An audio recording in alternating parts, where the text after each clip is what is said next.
सामना चालू आहे. आणखी यावेळेला एक भेदक चेंडू पाहायला मिळालेला आहे. एक धाव तर जरूर पूर्ण होते आणि आता मात्र 15 धावांची बरंच काही या चेंडू 2 चेंडूंवर डिपेंड आहे.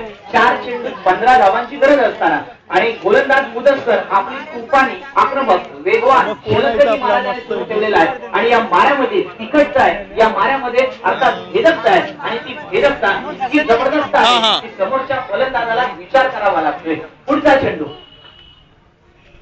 यावेळेचा खोलवर टप्प्याचा चेंडू आता चेंडू घेतो कसा आहे मिडऑफला. क्षेत्ररक्षक प्रवीण त्या ठिकाणी चेंडू अडवतोय, फेक करतोय. आपल्या गोलंदाजीचं कसं तर प्रवीणने दाखवलंच होतं. आता चेंडू अडवल्यानंतर 3 चेंडू येणं बाकी आणि सामना जिंकण्यासाठी 14 धावांची गरज.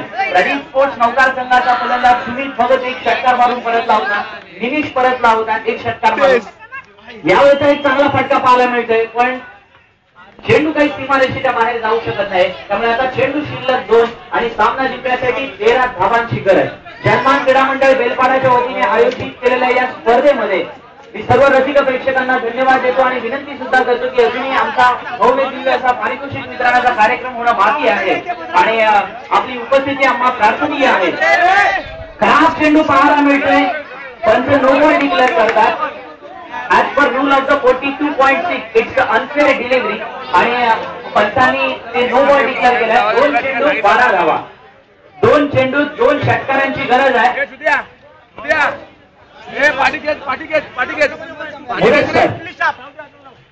आणि आता माझा मुदस्कर क्लीन बोल्ड करतोय फलंदाजाला. शेवटचा चेंडू येण्यामागे 12 धावांची गरज. या स्पर्धेमध्ये ज्या पद्धतीने आपण आपला रिस्पॉन्स दिलेला आहे, ज्या पद्धतीने आपण आपली उपस्थिती दर्शवली होती त्याबद्दल सर्वांचे या ठिकाणी आभार व्यक्त करतो, धन्यवाद व्यक्त करतो. शेवटचा चेंडू येणं बाकी आहे, 12 धावांची गरज आहे. प्रवीणला अजूनही माहिती आहे सामना आपल्याला संपलेला नाहीये, त्यामुळे आपण लाईटली घ्यायचं नाहीये कारण तो खूप व्यावसायिक खेळाडू आहे, मोठा खेळाडू आहे आणि त्यामुळे तो म्हणतोय मैदानामध्ये आपण मात्र आपली शिस्तता पाळायची आहे.